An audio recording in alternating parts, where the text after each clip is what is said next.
Hi and welcome to ജെയിലൻ PSC. So ഇന്ന് നമ്മൾ കേരള നവോത്ഥാനത്തിന്റെ സെക്കൻഡ് ക്ലാസ്സിലേക്ക് കടക്കുകയാണ്. സോ നമ്മൾ ഫ്രീ ക്ലാസ്സസ് യൂട്യൂബിൽ പ്രൊവൈഡ് ചെയ്യുന്നുണ്ട്.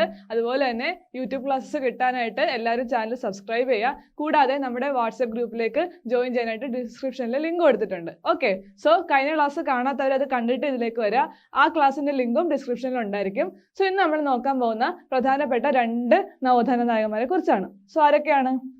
ആദ്യം നമ്മൾ നോക്കാൻ പോകുന്നത് വൈകുണ്ഠസ്വാമികളെ കുറിച്ചാണ്. ഓക്കെ, വൈകുണ്ഠസ്വാമികൾ ആരായിരുന്നു? കേരള നവോത്ഥാനത്തിന്റെ മാർഗദർശി എന്നറിയപ്പെടുന്ന വ്യക്തിയാണ് വൈകുണ്ഠസ്വാമികൾ. ഓക്കെ, കേരള നവോത്ഥാനത്തിന്റെ മാർഗദർശി എന്നറിയപ്പെടുന്ന ആരാണ്? വൈകുണ്ഠസ്വാമികളാണ്. ഓക്കെ, കേരള നവോത്ഥാനത്തിലെ തുടക്കക്കാരൻ എന്നറിയപ്പെടുന്നു. ഓക്കെ, കേരള നവോത്ഥാനത്തിന്റെ മാർഗദർശി, അതുപോലെ തന്നെ കേരള നവോത്ഥാനത്തിലെ തുടക്കക്കാരൻ. സോ നമ്മൾ കേരള ഹിസ്റ്ററി പരിശോധിക്കുകയാണെങ്കിൽ നവോത്ഥാനത്തിലെ പ്രഥമ സ്റ്റെപ്പ്, ആദ്യത്തെ ആളെന്ന് പറയുന്നത് വൈകുണ്ഠസ്വാമിയാണ്. ഓക്കെ, ശ്രീനാരായണ ഗുരു അല്ല, അദ്ദേഹത്തെക്കാളും മുൻപ് നമ്മുടെ കേരളത്തിൽ നവോത്ഥാനത്തിനായി പ്രവർത്തനങ്ങൾ ചെയ്തിരുന്ന വ്യക്തിയായിരുന്നു വൈകുണ്ഠസ്വാമികൾ. ഓക്കെ, അതുകൊണ്ടാണ് കേരള നവോത്ഥാനത്തിലെ തുടക്കക്കാരൻ, മാർഗദർശി എന്നൊക്കെ അറിയപ്പെടുന്നത് വൈകുണ്ഠസ്വാമികളാണ്. ഓക്കെ, തിരുവിതാംകൂറിലെ ആദ്യ സാമൂഹിക പരിഷ്കർത്താവ്. ഓക്കെ, ട്രാവൻകൂർ, തിരുവിതാംകൂറിലെ ആദ്യത്തെ സാമൂഹിക പരിഷ്കർത്താവാണ് വൈകുണ്ഠസ്വാമികൾ. ഓക്കെ, വൈകുണ്ഠസ്വാമികളുടെ വിശേഷണങ്ങൾ എന്തൊക്കെയാണ്?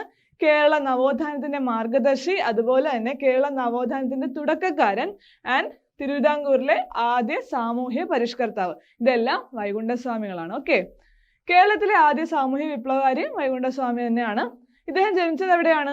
കന്യാകുമാരിയിലെ ശാസ്താംകോയിലാണ്. ഓക്കെ, കന്യാകുമാരിയിലെ ശാസ്താംകോയിലെ സ്വാമിത്തോപ്പ് എന്ന സ്ഥലത്താണ് അദ്ദേഹം ജനിച്ചത്.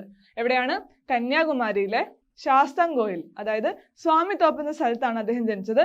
1809 അദ്ദേഹത്തിന്റെ ജനനം. ഓക്കെ, 1809 അദ്ദേഹത്തിന്റെ ജനനം. ഓക്കെ, ഇത്രയും കാര്യങ്ങൾ വൈകുണ്ഠസ്വാമികളെ കുറിച്ച് ഓർത്തു വെക്കുക. അടുത്തത് ആദ്യകാല നാമം. ഓക്കെ, നമ്മുടെ വൈകുണ്ഠസ്വാമിയുടെ ആദ്യകാല നാമം എന്തായിരുന്നു? മുടിചൂടും പെരുമാൾ. അദ്ദേഹത്തിന് അച്ഛനമ്മമാർ ഇട്ടുകൊടുത്ത പേര് മുടിചൂടും പെരുമാൾ എന്നാണ്. എന്നാൽ ഉന്നത കുലജാതൻ, അതായത് സവർണർക്ക് ഈ പേര് ഇഷ്ടപ്പെടാതിരിക്കുകയും പിന്നീട് അദ്ദേഹത്തിന്റെ പേര് മുത്തുകുട്ടി എന്ന് മാറ്റുകയും ചെയ്തു. ഓക്കെ, അദ്ദേഹത്തിന്റെ ആദ്യകാല നാമം എന്താണ്?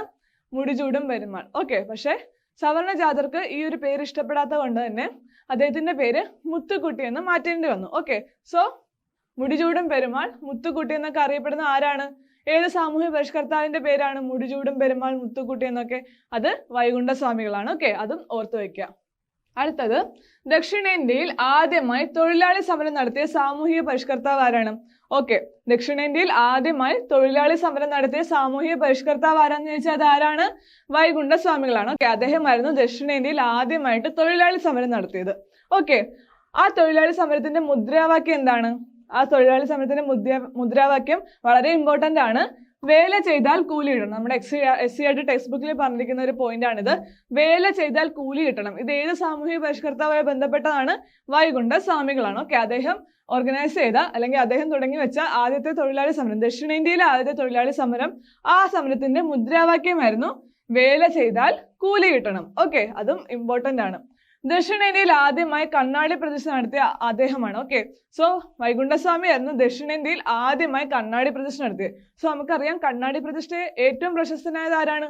ശ്രീനാരായണ ഗുരു ആണല്ലേ. അദ്ദേഹത്തിന് ഒരുപാട് കണ്ണാടി പ്രതിഷ്ഠകൾ നമുക്ക് പഠിക്കാനുണ്ട്. എന്നാൽ ദക്ഷിണേന്ത്യയിൽ ആദ്യമായി കണ്ണാടി പ്രതിഷ്ഠ നടത്തിയത് ആരാണ്? ശ്രീനാരായണ ഗുരു അല്ല, അത് വൈകുണ്ഠസ്വാമികളാണ്. ഓക്കെ, വൈകുണ്ഠസ്വാമികളാണ് ദക്ഷിണേന്ത്യയിൽ ആദ്യമായി കണ്ണാടി പ്രതിഷ്ഠ നടത്തിയത്. ഓക്കെ, അതും ഓർത്തു വയ്ക്കുക. മരുത്വാമലയിലാണ് അദ്ദേഹം കണ്ണാടി പ്രതിഷ്ഠ നടത്തിയത്. എവിടെയാണ് അദ്ദേഹം കണ്ണാടി പ്രതിഷ്ഠ നടത്തിയത്? മരുത്വാമല. ഓക്കെ, മരുത്വാമലയിലാണ് അദ്ദേഹം കണ്ണാടി പ്രതിഷ്ഠ നടത്തിയത്. ഓക്കെ, ദക്ഷിണേന്ത്യയിൽ ആദ്യത്തെ കണ്ണാടി പ്രതിഷ്ഠ നടത്തിയത് വൈകുണ്ഠസ്വാമികളാണ്. അത് മരുത്വാമലയിലാണ്. ഓക്കെ, മരുത്വാമലയിലാണ് കണ്ണാടി പ്രതിഷ്ഠ നടത്തിയത്.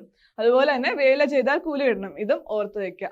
ഇത് വൈകുണ്ഠസ്വാമികളുമായിട്ട് ബന്ധപ്പെട്ടിരിക്കുന്ന മുദ്രാവാക്യമാണെന്ന് ഓർത്തു വെക്കുക. അടുത്തത് അയ്യ വൈകുണ്ഠർ എന്നറിയപ്പെടുന്നത് അദ്ദേഹത്തിന്റെ മറ്റൊരു പേരാണ് അയ്യ വൈകുണ്ഠർ. ഓക്കെ, എന്തൊക്കെ പേര് നമ്മൾ പഠിച്ചേ? മുടിചൂടും പെരുമാൾ, മുത്തുക്കുട്ടി, ഇപ്പോൾ അയ്യ വൈകുണ്ഠർ. ഇതെല്ലാം നമ്മുടെ വൈകുണ്ഠസ്വാമികളുടെ പേരാണ് അല്ലേ. ഓക്കെ, ഹൈന്ദവ യാഥാസ്ഥിതികതയും വൈദേശിക മത പരിവർത്തന ശ്രമങ്ങളെയും ശക്തിയുക്തം എതിർത്തു. ഓക്കെ, അദ്ദേഹത്തിന്റെ ആശയമാണ്, അതായത് ഹൈന്ദവ യാഥാസ്ഥിതികതയും അതുപോലെ വൈദേശിക മതപരിവർത്തന ശ്രമങ്ങൾ, ഇതിനെല്ലാം അദ്ദേഹം എതിർത്തിരുന്നു. അതുപോലെ തന്നെ ദുർബല സമൂഹങ്ങളെ ചൂഷണം ചെയ്യുന്ന ഭരണവ്യവസ്ഥയെ അദ്ദേഹം നിശിതമായി വിമർശിച്ചു. ഓക്കെ, നമ്മുടെ ദുർബല സൊസൈറ്റിയിലെ ദുർബലരായിട്ടുള്ള സമൂഹത്തിനെ ചൂഷണം ചെയ്യുന്ന ആ ഒരു കാര്യം, ആ ഒരു ഭരണ വ്യവസ്ഥയെ അദ്ദേഹം ഒരുപാട് ക്രിട്ടിസൈസ് ചെയ്തിരുന്നു. ഓക്കെ, നിശിതമായി വിമർശിച്ചിരുന്നു. അതുകൊണ്ടാണ് അദ്ദേഹം ബ്രിട്ടീഷ് ഭരണത്തെ വെണ്ണീജ ഭരണം എന്നൊക്കെ വിശേഷിപ്പിച്ചത്. ഓക്കെ, സോ ദുർബല സമൂഹങ്ങളെ ചൂഷണം ചെയ്യുന്ന ഭരണ വ്യവസ്ഥയെ അദ്ദേഹം നിശിതമായി എന്ത് ചെയ്തു? വിമർശിച്ചിരുന്നു. വിഗ്രഹ ആരാധന, മൃഗബലി തുടങ്ങിയ ആചാരങ്ങളിൽ അർത്ഥമില്ലെന്ന് വൈകുണ്ഠ സ്വാമി സിദ്ധാന്തിച്ചു. ഓക്കെ, അദ്ദേഹം എന്താ പറഞ്ഞത്? വിഗ്രഹ ആരാധന, ഓക്കെ, വിഗ്രഹങ്ങളെ ആരാധിക്കുന്നതും മൃഗബലി തുടങ്ങിയ ആചാരങ്ങളിലൊന്നും യാതൊരുവിധ കാര്യവും ഇല്ലെന്ന് അദ്ദേഹം പറഞ്ഞിരുന്നത്. ഓക്കെ, സോ ഇത്രയും കാര്യങ്ങൾ അദ്ദേഹത്തിന്റെ ആശയങ്ങളാണ്, അതും ഓർത്തു വെക്കുക. ഇനി നമ്മൾ നോക്കാൻ പോകുന്നത് സമത്വ സമാജാണ്. ആരാണ് സമത്വ സമാജം എന്ന ഈ ഒരു പ്രസ്ഥാനം സ്ഥാപിച്ചത്? ആരാണ്? വൈകുണ്ഠസ്വാമിയാണ് അല്ലെ? വൈകുണ്ഠസ്വാമിയാണ് സമത്വ സമാജത്തിന്റെ സ്ഥാപകൻ എന്നറിയപ്പെടുന്നത്. ഓക്കെ, 1836 ശുചീന്ദ്രത്ത് സമത്വ സമാജം എന്ന സംഘടന സ്ഥാപിച്ചത് വൈകുണ്ഠസ്വാമികളാണ്. ഓക്കെ, എവിടെയാണ്? ശുചീന്ദ്രത്താണ് അല്ലെ? ശുചീന്ദ്രത്താണ് സമത്വ സമാജം സ്ഥാപിക്കപ്പെട്ടത്. ഏത് വർഷമായിരുന്നു?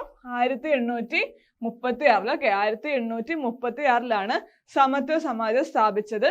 അത് വൈകുണ്ഠസ്വാമികൾ ശുചീന്ദ്രത്താണ് സ്ഥാപിച്ചത്. ഓക്കെ, അതും ഓർത്തു വയ്ക്കുക. സാമൂഹ്യ പരിഷ്കരണ പ്രവർത്തനങ്ങൾക്ക് വേണ്ടി സ്ഥാപിച്ച സംഘടനയാണ് സമത്വ സമാജം. ഓക്കെ, എന്താണ് സമത്വ സമാജം? സാമൂഹ്യ പരിഷ്കരണ പ്രവർത്തനങ്ങൾക്ക് വേണ്ടി സ്ഥാപിച്ച സംഘടനയാണ് സമത്വ സമാജം. ഓക്കെ, ഇത് ശുചീന്ദ്രത്താണ് സ്ഥാപിച്ചത്. 1836 അതുപോലെ വൈകുണ്ഠസ്വാമികളാണ് ഇതിന്റെ സ്ഥാപകൻ. ഓക്കെ, ഇത് ഇമ്പോർട്ടന്റ് ആണ്. PSC എല്ലാ എക്സാംസിനും റിപ്പീറ്റഡ് ആയിട്ട് ചോദിച്ചു കാണുന്ന ഒരു ക്വസ്റ്റ്യൻ ആണ്. സമത്വ സമാജം ആരാണ് സ്ഥാപിച്ചത്? ഓക്കെ, അല്ലെങ്കിൽ വൈകുണ്ഠസ്വാമി സ്ഥാപിച്ച സമാജം ഏതാണെന്നൊക്കെ, ആ ഒരു പ്രസ്ഥാനം ഏതാണെന്നൊക്കെ ചോദിച്ചിട്ടുണ്ട്. സോ അത് സമത്വ സമാജമാണെന്ന് എല്ലാവരും ഓർത്തു വെക്കുക. അടുത്തത് സമപന്തി ഭോജനം. ഓക്കെ, സമത്വ സമാജം പോലെ തന്നെ ഇമ്പോർട്ടന്റ് ആണ് സമപന്തി ഭോജനം. ഓക്കെ, പന്തി ഭോജനം, സമപന്തി ഭോജനം, പ്രീതി ഭോജനം, ഇങ്ങനെ ഒരുപാട് ഭോജനങ്ങൾ നമുക്ക് പഠിക്കാനുണ്ട് അല്ലെ? മിശ്ര ഭോജനം.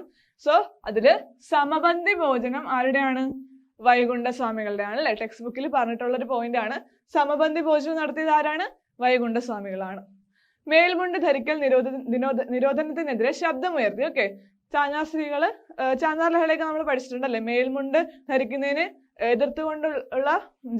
എതിർത്തതിനെ തുടർന്ന് ജനങ്ങളുടെ പ്രക്ഷോഭമായിരുന്നു ചാന്നാർ ലഹള. സോ മേൽമുണ്ട് ധരിക്കൽ നിരോധനത്തിനെതിരെ ശബ്ദമുയർത്തിയ സാമൂഹ്യ പരിഷ്കർത്താവായിരുന്നു വൈകുണ്ഠസ്വാമികൾ. ഓക്കെ, മേൽമുണ്ട് ധരിക്കൽ നിരോധനത്തിനെതിരെ ശബ്ദമുയർത്തിയിരുന്നു അദ്ദേഹം. അതുപോലെ തന്നെ നമ്മൾ നേരത്തെ പഠിച്ചത് വേല ചെയ്താൽ കൂലി കിട്ടണം, അതും അദ്ദേഹത്തിന്റെ പ്രശസ്തമായൊരു മുദ്രാവാക്യമാണ്. ബ്രിട്ടീഷ് ഭരണത്തോടുള്ള എതിർപ്പ് പ്രകടിപ്പിക്കാൻ ഉപയോഗിച്ച പ്രയോഗം ഏതാണ്? ബ്രിട്ടീഷ് ഭരണത്തിനെ ബ്രിട്ടീഷ് ഭരണത്തോടുള്ള എതിർപ്പ് പ്രകടിപ്പിക്കാൻ അദ്ദേഹം ഉപയോഗിച്ച പ്രയോഗമാണ് വെണ്ണീജ ഭരണം. ഓക്കെ, വെണ്ണീജ ഭരണം നമ്മൾ നേരത്തെ പറഞ്ഞായിരുന്നല്ലേ? അദ്ദേഹത്തിന് താഴ്ന്ന സമൂഹം അല്ലെങ്കിൽ ദുർബലരായ സമുദായത്തിൽപ്പെട്ടവരെ, സമൂഹത്തിനെ ചൂഷണം ചെയ്യുന്നതിനോട് അദ്ദേഹം ആ ഒരു ഭരണ വ്യവസ്ഥയോട് അദ്ദേഹം എതിർപ്പ് കാണിച്ചിരുന്നു. ആ ഒരു ഭരണ വ്യവസ്ഥയ്ക്കെതിരെ അദ്ദേഹം പറഞ്ഞൊരു പ്രയോഗമാണ് വെണ്ണീജ ഭരണം. ഇത് ഏത് ഭരണാധികാരികളോടാണ്? ബ്രിട്ടീഷ് ഭരണത്തോടാണ് അല്ലെ? ബ്രിട്ടീഷ് ഭരണത്തോടുള്ള എതിർപ്പ് കാണിക്കാനാണ് അദ്ദേഹം ഈ ഒരു പ്രയോഗം ഉപയോഗിച്ചത്, വെണ്ണീജ ഭരണം. ഓക്കെ, അതിനെ ക്രിട്ടിസൈസ് ചെയ്തുകൊണ്ടാണ് അദ്ദേഹം വെണ്ണീജ ഭരണം എന്നൊരു പ്രയോഗം തന്നെ ഉപയോഗിച്ചത്. അതുകൊണ്ട് ഇത്രയും കാര്യങ്ങൾ ഓർത്തു വെക്കുക. ആദ്യം നമ്മൾ പറഞ്ഞ എന്താണ്? സമത്വ സമാജം, സമപന്തി ഭോജനം, മേൽമുണ്ട് ധരിക്കൽ നിരോധനത്തിനെതിരെ ഉള്ള ശബ്ദം ഉയർത്തിയത്, അതുപോലെ വേല ചെയ്താൽ കൂലി കിട്ടണം, ലാസ്റ്റ് പറഞ്ഞ ഏതാണ്? വെണ്ണീജ ഭരണം. ഇത്രയും കാര്യങ്ങൾ വൈകുണ്ഠസ്വാമികളായിട്ട് ബന്ധപ്പെട്ടാണ് നമ്മൾ കൃത്യമായിട്ട് ഓർത്തിരിക്കുക. അടുത്തത് അദ്ദേഹത്തിന്റെ പ്രശസ്തമായ പ്രസിദ്ധീകരണങ്ങളാണ്. ഒന്ന് അഖിലത്തിരട്ട്, അതുപോലെ തന്നെ അരുൾനൂല്. ഓക്കെ, അഖിലത്തിരട്ട്, അരുൾനൂല് നമ്മൾ ഒരുപാട് എക്സാംസിന് ചോദിച്ചിട്ടുള്ള അല്ലേ? വൈകുണ്ഠസ്വാമിയുടെ പ്രസിദ്ധീകരണം ഏതാണെന്നുള്ളത് ക്വസ്റ്റ്യൻസ് വന്നിട്ടുള്ള പ്രീവിയസ് ക്വസ്റ്റ്യൻ ആണ്. സോ പഠിച്ചു വെക്കുക. അഖിലത്തിരട്ടും അരുൾനൂല് നമ്മുടെ ടെക്സ്റ്റ് ബുക്കിൽ പറഞ്ഞിരിക്കുന്നതാണ് ഇത് രണ്ടും. ഓക്കെ, അയ്യാവഴി എന്ന ചിന്താ പദ്ധതിയുമായി ബന്ധപ്പെട്ട ഗ്രന്ഥം ഏതാണ്? അത് അഖിലത്തിരട്ടാണ്. ഓക്കെ, എന്താണ് അയ്യാവഴി? അയ്യാവഴി വൈകുണ്ഠസ്വാമിയുടെ ഒരു ചിന്താ പദ്ധതിയാണ്. ആ ചിന്താ പദ്ധതി ആരാണ് തുടക്കം വെച്ചത്? അയ്യാവഴി, അത് വൈകുണ്ഠസ്വാമികളാണ് അല്ലെ? സോ അദ്ദേഹത്തിന്റെ അയ്യാവഴി എന്നൊരു ആ ഒരു കോൺസെപ്റ്റ് ഏത് പുസ്തകത്തിലാണ് അദ്ദേഹം എക്സ്പ്ലെയിൻ ചെയ്തിട്ടുള്ളത്? അഖിലത്തിരട്ടാണ് അല്ലെ? ആ ഒരു കോൺസെപ്റ്റിനെ പറ്റി അതുമായി ബന്ധപ്പെട്ട ഒരു ഗ്രന്ഥമാണ് അഖിലത്തിരട്ട്. ഇത് അദ്ദേഹത്തിന്റെ പ്രശസ്തമായൊരു പ്രസിദ്ധീകരണമാണ്. ഓക്കെ, അദ്ദേഹത്തിന്റെ പ്രധാനപ്പെട്ട പരിഷ്കാരങ്ങൾ ഏതൊക്കെയാണെന്ന് നമുക്ക് നോക്കാം. നമ്മൾ ആദ്യം പറഞ്ഞു ദക്ഷിണേന്ത്യയിലെ ആദ്യത്തെ കണ്ണാടി പ്രതിഷ്ഠ, അത് വൈകുണ്ഠസ്വാമിയുടെ ഒരു പ്രധാനപ്പെട്ട പരിഷ്കാരമാണ്. ഓക്കെ, അതുപോലെ ഒരു തരത്തിലുമുള്ള വിവേചനങ്ങളില്ലാത്ത എല്ലാ പേരുടെയും സമത്വത്തിനായി അദ്ദേഹം നിലകൊണ്ടു. ഓക്കെ, യാതൊരുവിധ വിവേചനം ഇല്ലാതെ എല്ലാവരുടെയും സമത്വത്തിനായിട്ട് അദ്ദേഹം നിലകൊണ്ടു. ഓക്കെ, ഇത് രണ്ടും അദ്ദേഹത്തിന്റെ പ്രധാനപ്പെട്ട പരിഷ്കാരങ്ങളാണ്. അതുപോലെ ആദ്യത്തെ കണ്ണാടി പ്രതിഷ്ഠയാണ് കേട്ടോ വൈകുണ്ഠസ്വാമി, അത് ഓർത്തു വെക്കുക. ആദ്യത്തെ കണ്ണാടി പ്രതിഷ്ഠ ശ്രീനാരായണ ഗുരു അല്ല, അത് വൈകുണ്ഠസ്വാമിയാണെന്നും കൃത്യമായിട്ട് ഓർത്തു വെക്കുക. അടുത്തത് ദക്ഷിണേന്ത്യയിലുടനീളം അദ്ദേഹം സ്ഥാപിച്ച ആരാധനാലയങ്ങൾ. ഓക്കെ, അദ്ദേഹം സ്ഥാപിച്ച ആരാധനാലയങ്ങളാണ്. എന്താണ് അതിന്റെ പേര്? നിഴൽ താങ്കൾ. ഓക്കെ, നിഴൽ താങ്കൾ എന്നാണ് അദ്ദേഹം ദക്ഷിണേന്ത്യയിലൊക്കെ കംപ്ലീറ്റ് സൗത്ത് ഇന്ത്യ മുഴുവനായിട്ട് സ്ഥാപിച്ച ആരാധനാലയങ്ങളാണ്. ഓക്കെ, അതിന്റെ പേരെന്താണ്? നിഴൽ താങ്കൾ. ഓക്കെ, നിഴൽ താങ്കൾ എന്ന പേരിലാണ് അത് അറിയപ്പെടുന്നത്. അദ്ദേഹത്തിന്റെ ധാർമ്മിക വിശ്വാസ വ്യവസ്ഥ നമ്മൾ നേരത്തെ പറഞ്ഞു. അദ്ദേഹത്തിന്റെ ഒരു ധാർമ്മിക വിശ്വാസത അല്ലെങ്കിൽ അദ്ദേഹം ഒരു പ്രസന്റ് ചെയ്തൊരു കോൺസെപ്റ്റ് ആയിരുന്നു അയ്യാവഴി, ചിന്താ പദ്ധതി ആയിരുന്നു അയ്യാവഴി. ഓക്കെ, അതും ഓർത്തു വെക്കുക. ആരാധനാലയങ്ങളുടെ പേരെന്തായിരുന്നു? നിഴൽ താങ്കൾ. അതുപോലെ തന്നെ അയ്യാവഴി എന്ന് പറയുന്ന അദ്ദേഹത്തിന്റെ ചിന്താ പദ്ധതി ആയിരുന്നു. ഓക്കെ, ഇത് രണ്ടും ഓർത്തു വെക്കുക. അയ്യാവഴികളുടെ ചിഹ്നം എന്തായിരുന്നു? അതിന്റെ ചിഹ്നം തീജ്വാല ഏന്തിയ താമരയാണ്. ഓക്കെ, തീജ്വാല ഏന്തിയ താമരയാണ് അയ്യാവഴിയുടെ ചിഹ്നം. ഓക്കെ, ഇത്രയും കാര്യങ്ങൾ ഓർത്തു വെക്കുക. നിഴൽ താങ്കൾ, അയ്യാവഴി, അയ്യാവഴിയുടെ ചിഹ്നമായ തീജ്വാല ഏന്തിയ താമര. ഓക്കെ, ഇത്രയും കാര്യങ്ങൾ കണക്ട് ചെയ്യുക. അടുത്തത് സാഹോദര്യം നിലനിർത്തുന്നതിനും എല്ലാവർക്കും തുല്യമായ അവകാശം ലഭിക്കുന്നതിനും വേണ്ടി അദ്ദേഹം രൂപീകരിച്ച കൂട്ടായ്മയാണ് തൂവയൽപന്തി കൂട്ടായ്മ. ഓക്കെ, തൂവയൽപന്തി കൂട്ടായ്മ ഏത് സാമൂഹിക പരിഷ്കർത്താവാണ് രൂപീകരിച്ചതെന്ന് ചോദിച്ചാൽ അത് വൈകുണ്ഠസ്വാമികളാണ് അല്ലെ. എന്തിനായിരുന്നു ഇത്? സാഹോദര്യം നിലനിർത്തുന്നതിനും എല്ലാവർക്കും തുല്യമായ അവകാശം ലഭിക്കുന്നതിനും വേണ്ടി അദ്ദേഹം രൂപീകരിച്ചൊരു കൂട്ടായ്മയാണ്. അതുപോലെ തന്നെ വിശുദ്ധിയോടുകൂടിയ ചിട്ടയായ ജീവിതം നയിക്കുന്നതിന് പരിശീലനം നൽകുന്നതിനായി വൈകുണ്ഠസ്വാമികൾ സ്ഥാപിച്ച പരിശീലന കളരിയും ഇത് തന്നെയാണ് അല്ലെ. തൂവയൽപന്തി കൂട്ടായ്മ തന്നെയാണ് ഈ ഒരു പരിശീലന കളരിയും. ഓക്കെ, അവിടെ തന്നെയായിരുന്നു ഈ പരിശീലന കളരിയും വരുന്നത്. ഓക്കെ, ഇതെല്ലാം തൂവയൽപന്തി കൂട്ടായ്മയാണ്. സോ തൂവയൽപന്തി കൂട്ടായ്മ രൂപീകരിച്ച ആരാണ്? വൈകുണ്ഠസ്വാമികളാണ്. ഓക്കെ, ജനങ്ങളുടെ കുടിവെള്ളത്തിന് വേണ്ടി അദ്ദേഹം നിർമ്മിച്ച കിണറുകൾ. ഓക്കെ, സോ നമുക്കറിയാം ആ സമയത്ത് അല്ലെങ്കിൽ നമുക്ക് കുറച്ച് വർഷങ്ങൾക്ക് മുമ്പ് വരെ എല്ലാവർക്കും ഈ ഒരു സവർണ അവർണ വ്യത്യാസങ്ങളൊക്കെ ഉണ്ടായിരുന്നതുകൊണ്ട് തന്നെ പൊതു കിണറൊന്നും എല്ലാവർക്കും ഉപയോഗിക്കാൻ സാധിക്കില്ലായിരുന്നു. സാധാരണ ജനങ്ങൾക്ക് വെള്ളം കിട്ടുന്നത് വളരെ ബുദ്ധിമുട്ടായിരുന്നു. ഓക്കെ, അത് ഒഴിവാക്കാനായിട്ട് ജനങ്ങളുടെ കുടിവെള്ളത്തിന് വേണ്ടി അദ്ദേഹം നിർമ്മിച്ച കിണറുകളാണ്. അത് അറിയപ്പെടുന്ന പേരെന്താണ്? മുന്തിരി കിണർ, അതുപോലെ തന്നെ സ്വാമി കിണർ. ഓക്കെ, മുന്തിരി കിണറും സ്വാമി കിണറൊക്കെ അദ്ദേഹം രൂപീകരിച്ച അല്ലെങ്കിൽ അദ്ദേഹം നിർമ്മിച്ച കിണറുകളാണ്. ഓക്കെ, സാധാരണ ജനങ്ങൾക്ക് വെള്ളം ലഭിക്കാനായിട്ട് അദ്ദേഹം നിർമ്മിച്ച കിണറുകളാണ് സ്വാമി കിണറും മുന്തിരി കിണറും. ഓക്കെ, അത് നമുക്ക് ഇങ്ങനെ ക്വസ്റ്റ്യൻ വരാം. അദ്ദേഹം നിർമ്മിച്ച കിണർ എന്ന രീതിയിൽ അല്ലാതെ തന്നെ സ്വാമി കിണറും മുന്തിരി കിണറും ഏത് നവോത്ഥാന നായകനുമായി ബന്ധപ്പെട്ടതാണ് എന്ന രീതിയിലും ചോദ്യം വരാം. സോ ഇതെല്ലാം ഓർത്തു വെക്കുക. തൂവയൽപന്തി കൂട്ടായ്മ, അതുപോലെ സ്വാമി കിണർ, മുന്തിരി കിണർ, ഇതൊക്കെ കണക്ട് ചെയ്ത് ഓർത്തു വെക്കുക. ഇതെല്ലാം വൈകുണ്ഠസ്വാമികളുമായി ബന്ധപ്പെട്ടാണ് ഓർത്തു വെക്കുക. അടുത്തത് ചാന്നാർ ലഹളയ്ക്ക് നേതൃത്വം നൽകി. ഓക്കെ, നമ്മൾ നേരത്തെ പറഞ്ഞിരുന്നു മേൽമുണ്ട് ധരിക്കൽ നിരോധനത്തിനെതിരെ ശബ്ദമുയർത്തിയ നവോത്ഥാന നായകനാണ് വൈകുണ്ഠസ്വാമികൾ. അതുകൊണ്ട് തന്നെ അദ്ദേഹം ചാന്നാർ ലഹളയ്ക്ക് നേതൃത്വം നൽകി. ഓക്കെ, മേൽമുണ്ട് സമരം, മാറുമറയ്ക്കൽ സമരം എന്നീ പേരുകളിലും അറിയപ്പെടുന്ന ഏതാണ്? ചാന്നാർ ലഹളയാണ് അല്ലേ. ചാന്നാർ ലഹള അറിയപ്പെടുന്ന മറ്റു പേരുകൾ എന്തൊക്കെയാണ്? മേൽമുണ്ട് സമരം, മാറുമറയ്ക്കൽ സമരം. ഓക്കെ, മേൽമുണ്ട് സമരം, മാറുമറയ്ക്കൽ സമരം, ചാന്നാർ ലഹള എല്ലാം ഒന്ന് തന്നെയാണ്. സോ ഇതിന് നേതൃത്വം നൽകി അല്ലെങ്കിൽ ഈ ഒരു കാര്യത്തിന് ഓൾറെഡി ആൾക്കാർ ഇൻസ്പയർ ചെയ്തൊരു വ്യക്തിയായിരുന്നു വൈകുണ്ഠസ്വാമികൾ. ഓക്കെ, ഇങ്ങനെ മേൽമുണ്ട് ധരിക്കുന്നതിന് ആ ഒരു കാര്യത്തിൽ നിരോധനം ഏൽപ്പിച്ച് ആ ഒരു നിരോധനത്തിനെതിരെ ശബ്ദമുയർത്തിയ വ്യക്തിയാണ്. ഓക്കെ, അതുകൊണ്ടാണ് അദ്ദേഹം ചാന്നാർ ലഹളയ്ക്ക് നേതൃത്വം നൽകിയെന്ന് പറയുന്നത്. ഓക്കെ, ഇതിന്റെ മറ്റു പേരുകളാണ് മേൽമുണ്ട് സമരം, അതുപോലെ മാറുമറയ്ക്കൽ സമരം. 1822 ചാന്നാർ ലഹള ആരംഭിച്ചത്. എന്നാണ്? 1822. ഓക്കെ, 1822 മുതൽ 1859 ജൂലൈ 26 വരെ ഉണ്ടായിരുന്നു. ഓക്കെ, ചാന്നാർ ലഹള 1822 സ്റ്റാർട്ട് ചെയ്തു, അവസാനിച്ചത് 1859 ജൂലൈ 26. ഓക്കെ, ജൂലൈ 26 അത് അവസാനിച്ചത്. ഏത് തിരുവിതാംകൂർ രാജാവിന്റെ കാലഘട്ടത്തിലാണ് ഇത് നടന്നത്? ഉത്രം തിരുനാൾ. ഓക്കെ, ഉത്രം തിരുനാളിന്റെ കാലത്താണ് ചാന്നാർ ലഹള സംഭവിച്ചത്. ഓക്കെ, ചാന്നാർ ലഹള നടന്നത് ഉത്രം തിരുനാളിന്റെ കാലത്താണ്. ഓക്കെ, തിരുവിതാംകൂർ രാജാവ് ഉത്രം തിരുനാളിന്റെ കാലഘട്ടത്തിലായിരുന്നു നമ്മുടെ ചാന്നാർ ലഹള സംഭവിച്ചത്. നാടാർ സ്ത്രീകളാണ് ചാന്നാർ ലഹള നടത്തിയത്. ഓക്കെ, നാടാർ സ്ത്രീകളാണ് ചാന്നാർ ലഹളയുടെ മുൻഗണനയിൽ നിന്നില്ല. ഓക്കെ, മുൻനിരയിൽ നിന്ന് ഈ ഒരു ലഹള നടത്തിയത് ആരായിരുന്നു? നാടാർ സ്ത്രീകളായിരുന്നു. ഓക്കെ, അവരുടെ മേൽമുണ്ട് ധരിക്കുന്നതിനുള്ള അവകാശം നേടിയെടുക്കാൻ നാടാർ സ്ത്രീകൾ നടത്തിയ ലഹളയാണ് ചാന്നാർ ലഹള. ഓക്കെ, ചാന്നാർ ലഹള അല്ലെങ്കിൽ മാറുമറയ്ക്കൽ സമരം, മേൽമുണ്ട് സമരം. ഓക്കെ, ഇതില് ആരാണ്? വൈകുണ്ഠസ്വാമികളുടെ എല്ലാ ഐഡിയാസും ഓക്കെ അദ്ദേഹം ഈ ഒരു കാര്യത്തിന് വേണ്ടി ഓൾറെഡി സംസാരിച്ചിട്ടുള്ള വ്യക്തിയാണ്. അദ്ദേഹം ഈ ഒരു മേൽമുണ്ട് ധരിക്കുന്നതിനുള്ള നിരോധനത്തിനെതിരെ ശബ്ദമുയർത്തിയ വ്യക്തിയാണ് അല്ലേ. സോ അദ്ദേഹത്തിന്റെ ആ കാര്യവും ഇവിടെ എടുത്തു പറയേണ്ടതാണ്. ഓക്കെ, സോ നാടാർ സ്ത്രീകളാണ് ചാന്നാർ ലഹള നടത്തിയത്. അതിന് നേതൃത്വം നൽകിയെന്ന് പറയുന്നത് ആരാണ്? വൈകുണ്ഠസ്വാമികളാണ്. ഓക്കെ, ഊഴിയവേലയ്ക്കെതിരെ സമരം നയിച്ചത് ആരാണ്? ഊഴിയവേലയ്ക്കെതിരെ സമരം നയിച്ചതും വൈകുണ്ഠസ്വാമികളാണ്. ഓക്കെ, ഊഴിയവേലയ്ക്കെതിരെ സമരം നയിച്ചത് വൈകുണ്ഠസ്വാമികളാണ്. ചാന്നാർ ലഹളയ്ക്ക് നേതൃത്വം നൽകിയെന്ന് പറയുന്നത് വൈകുണ്ഠസ്വാമികളാണ്. നടത്തിയത് ആരാണ്? നാടാർ സ്ത്രീകളാണ് അല്ലേ. അതുപോലെ 1833 ശുചീന്ദ്രം രഥോത്സവത്തിന് അവർണരുമൊത്ത് തേരിന്റെ വടം പിടിച്ച് പ്രതിഷേധിച്ച സാമൂഹ്യ പരിഷ്കർത്താവാണ് വൈകുണ്ഠസ്വാമികൾ. ഓക്കെ, സവർണ അവർണ വ്യത്യാസം ഉണ്ടായിരുന്നത് തന്നെ അവർണർക്ക് ശുചീന്ദ്രം രഥോത്സവത്തിന് ആ തേരിന്റെ വടം പിടിക്കാനുള്ള അവകാശം ഇല്ലായിരുന്നു. സോ അതിനെതിരെ അദ്ദേഹം 1833 ശുചീന്ദ്രം രഥോത്സവത്തിന് എന്ത് ചെയ്തു?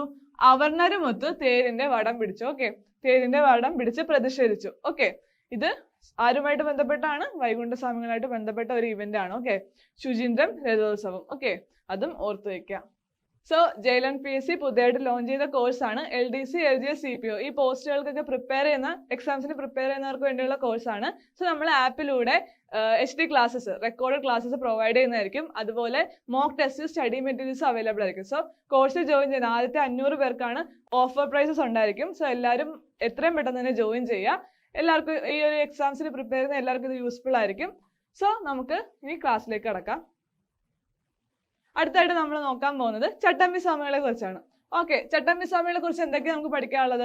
ജാതി മാർഗ വിവേചനത്തിന് അതീതമായി മനുഷ്യ സമൂഹത്തിന്റെ ക്ഷേമവും ഐശ്വര്യവും ലക്ഷ്യമാക്കി പ്രവർത്തിച്ച മനുഷ്യ സ്നേഹിയാണ് ചട്ടമ്പി സ്വാമികൾ. ഓക്കെ, അദ്ദേഹം ജനിച്ചത് എവിടെയായിരുന്നു? തിരുവനന്തപുരത്തെ കണ്ണമ്മൂല. ഓക്കെ, തിരുവനന്തപുരത്തെ കണ്ണമ്മൂലയിലായിരുന്നു അദ്ദേഹം ജനിച്ചത്. ഓക്കെ, നമ്മൾ പഠിക്കുന്ന ഓൾമോസ്റ്റ് എല്ലാവരും അല്ല, പ്രധാനപ്പെട്ട മിക്ക നവോത്ഥാന നായകന്മാരും തിരുവനന്തപുരത്താണ് ജനിച്ചിരിക്കുന്നത്.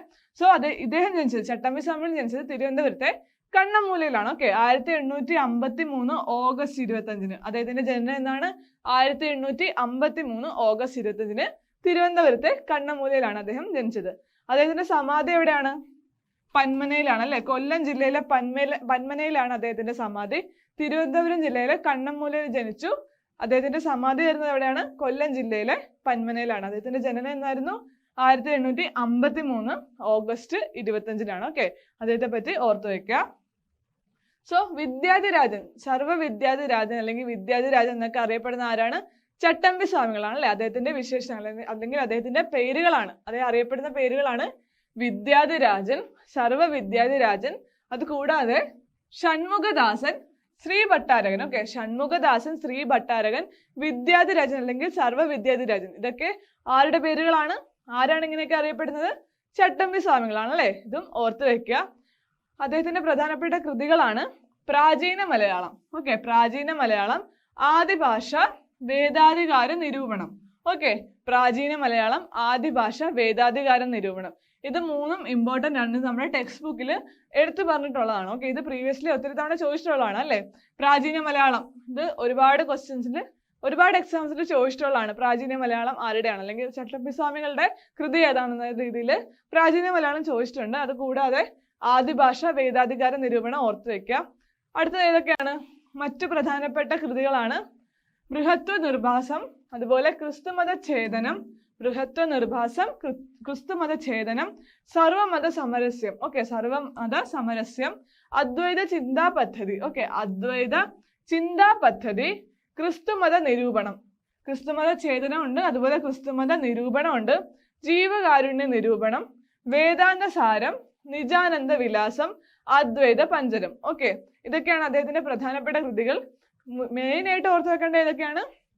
പ്രാചീന മലയാളം, ആദിഭാഷ, വേദാധികാര നിരൂപണം. അത് കൂടാണ്ട് അദ്ദേഹത്തിന്റെ മറ്റു പ്രധാനപ്പെട്ട കൃതികളാണ് ബൃഹത്വ നിർഭാസം, ക്രിസ്തുമത ഛേദനം, സർവമത സമരസ്യം, അദ്വൈത ചിന്താ പദ്ധതി, ക്രിസ്തുമത നിരൂപണം, ജീവകാരുണ്യ നിരൂപണം, വേദാന്ത സാരം, നിജാനന്ദ വിലാസം, അദ്വൈത പഞ്ചരം. ഓക്കെ, ഇതെല്ലാം നമ്മുടെ ചട്ടമ്പി സ്വാമികളുടെ പ്രധാനപ്പെട്ട കൃതികളാണ്. ഓക്കെ, ഇത്രയും ഓർത്തു വെക്കുക.